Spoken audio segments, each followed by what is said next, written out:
listening to Season 3, Episode 3 of Vixen, a Black beauty and pop culture podcast. If you enjoy what you hear today, please leave a review anywhere you listen to podcasts. Today's episode is on MTV VJ Downtown Julie Brown. Now, let's start the show.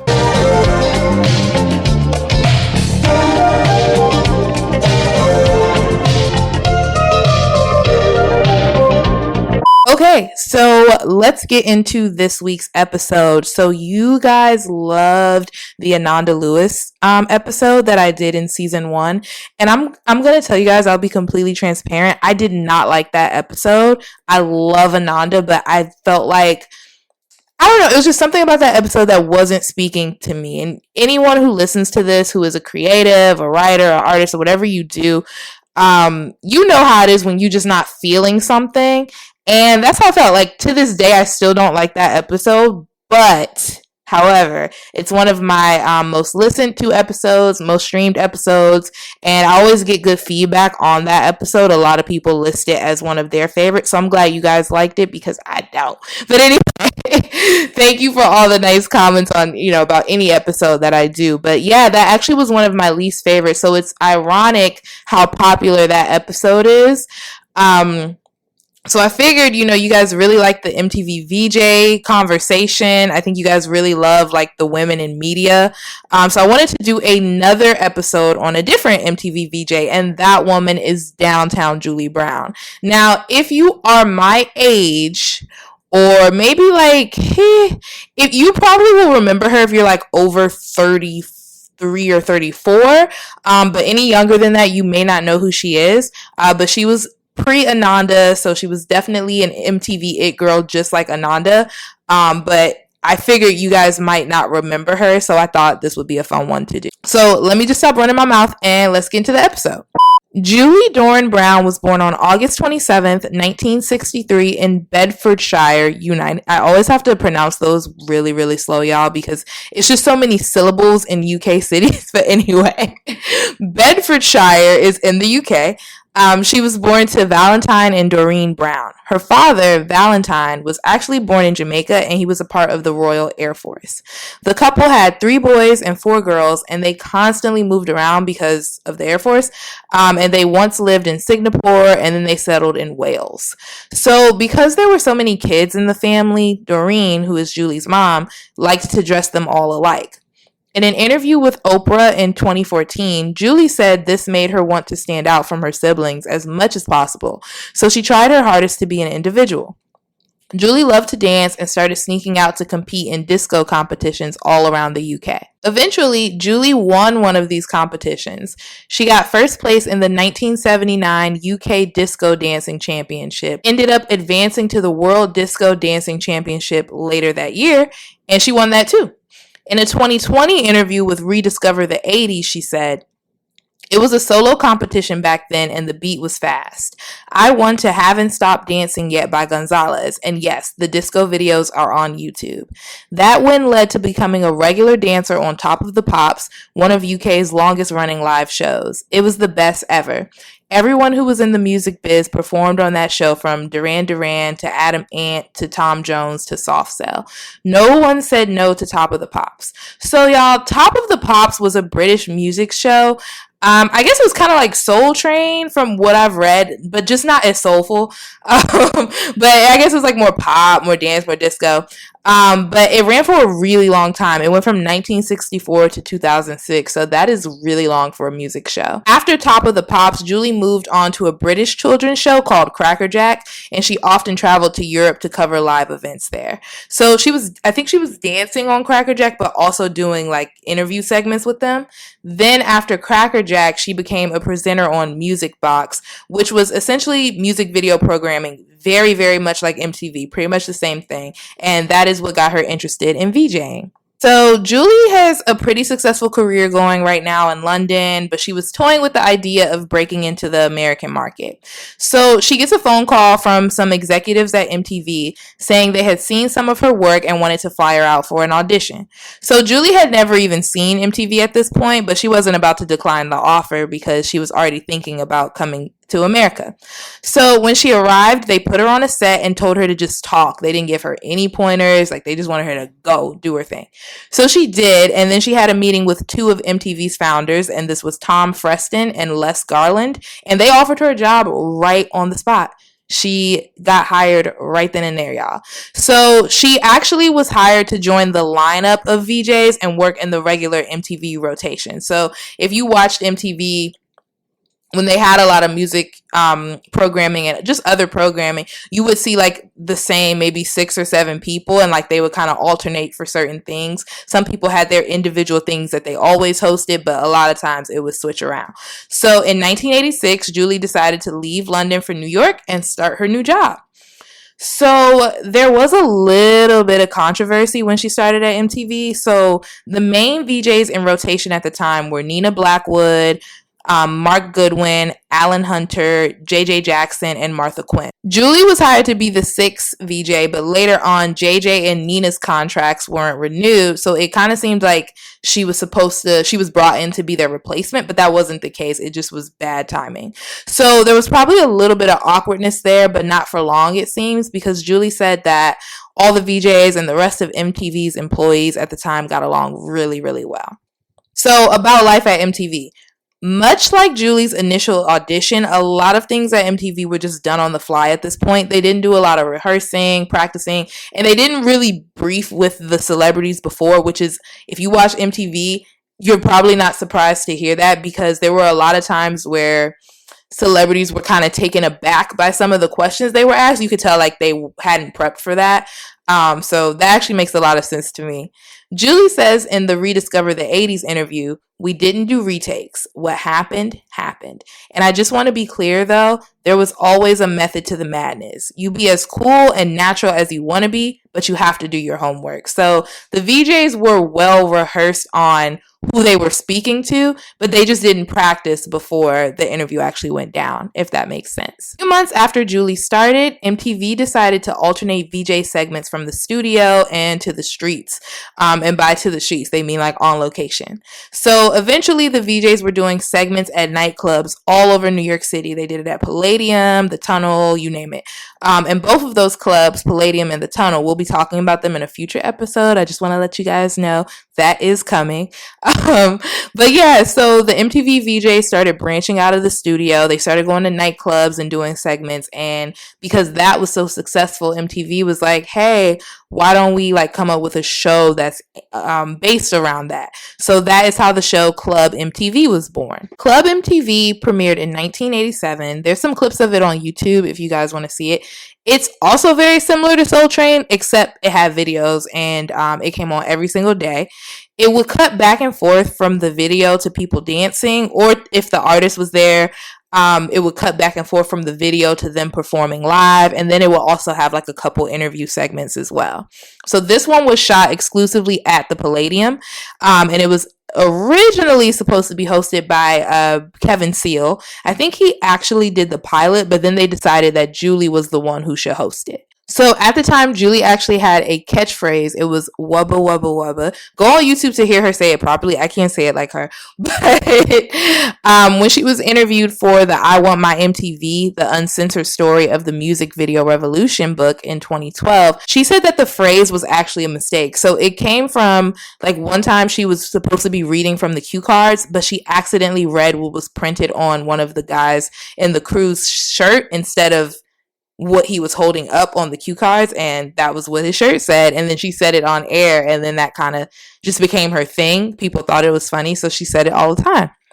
So Julie became super, super popular once the show started. Definitely one of the most popular and most known MTV VJs, and that was due to the phrase as well as her fashion sense. I mean, her style was very 80s, very fun, reminds me of her personality. She wore a lot of like leather, a lot of shiny stuff, a lot of colors. Literally think about like the perfect 80s wardrobe, and that's what she always had on.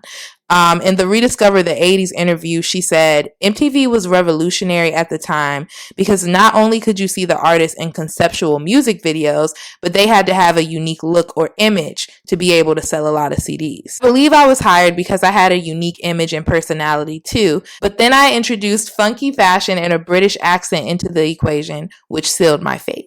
So Julie really, really got to live her dream out. You know, she's in America. She's talking about music. She's dancing. She's doing everything she loves. But then she also gets to date her childhood crush. So it was just, she was living her life. Okay, well, not really her childhood crush, but, you know, she was a teenager. But you know what I mean. She had a crush on this person as a teenager. So when she was growing up, Julie went to a lot of punk rock shows and she would see Billy Idol around, but she never got formally introduced to him. She did an interview with him on Club MTV and it just flowed naturally. They had a good conversation, so they continued to talk after the camera stopped rolling. Julie said that she asked him what he likes to do, and he said, you. And that was it. That was her and Billy Idol. Like, so, I mean, I guess she technically didn't date him, but you know, if you gotta, like, me, if I get to do that with Drake or somebody, like, I'm gonna be pressed. Like, that's my life coming full circle. So I understand. So anyway, in 1989, Club MTV went on tour with Paula Abdul, Milli Vanilli, Tone Loc, Information Society, and rock band Was Not Was, who I had to look up. I had never heard of that band, but they were there too. Julie had this to say about the tour. Paula Abdul, Milli Vanilli, Tone Loc, Information Society, Was Not Was, and the Club MTV dancers. Talk about sleep deprived. I don't know how long it lasted, and I don't know where I went. I just know we packed 20 to 60,000 seat stadiums, and the show started. It was on. But, however, the tour had quite a few issues, y'all. It did not go off without a hitch.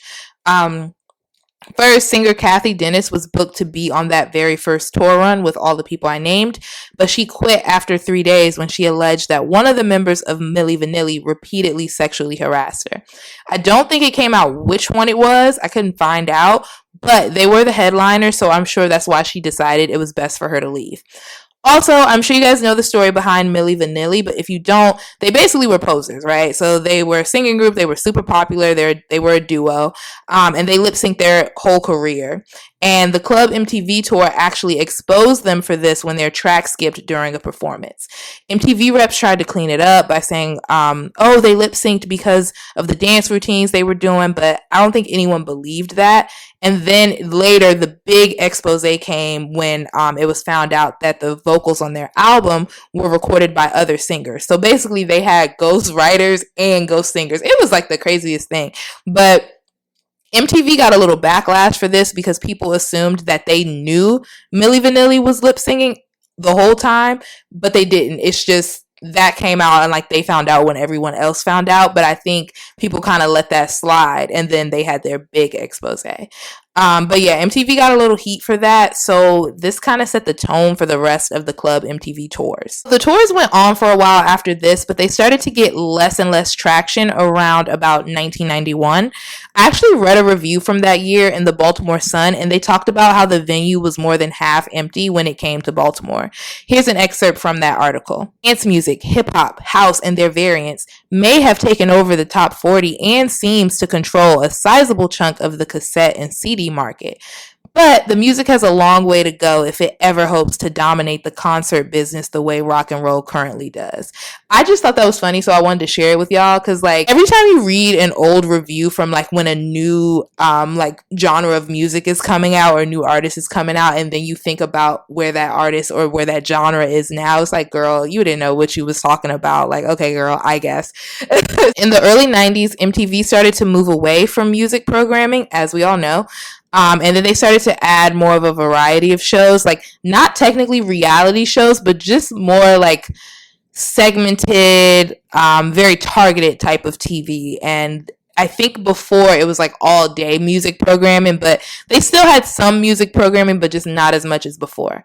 So when they started to do that and go in this direction, they ended up canceling Club MTV in April 1992. At that specific time, that was the only MTV show that Julie was appearing on.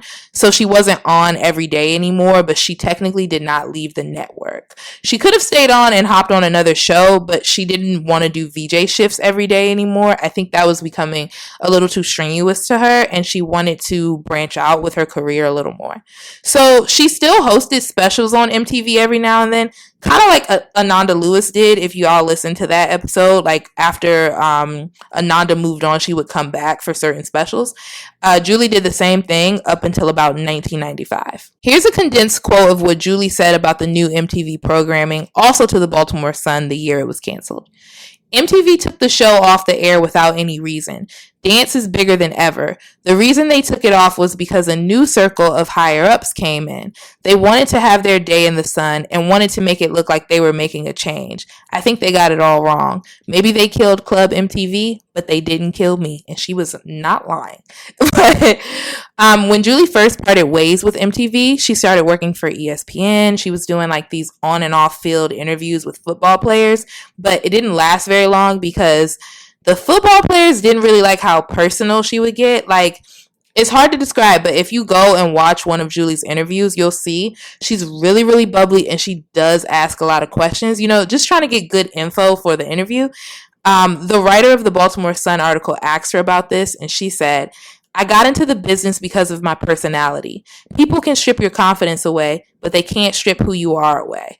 So I think the football players I mean, I don't really watch sports, but when I do, I feel like sports players are always so serious sometimes. Like, sometimes they be cracking a few jokes. Like, we got a couple funny ones who have become memes, but I don't know. I just feel like her personality would be off-putting to them, and that's kind of why it didn't last long.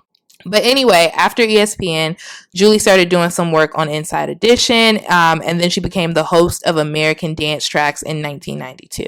So she got a steady gig like right after, just a couple months after, you know, leaving MTV, or after the show ended on MTV. Now, this show, American Dance Tracks, this show was a countdown music show, kind of like 106 & Park, very similar, but with dance music only. And the show did not last long, even though it was a steady gig for Julie. I think it only lasted a year. It ended in December 1993. In 1996, Julie got a job offer in LA to work on E!Television's The Gossip Show for 2 years.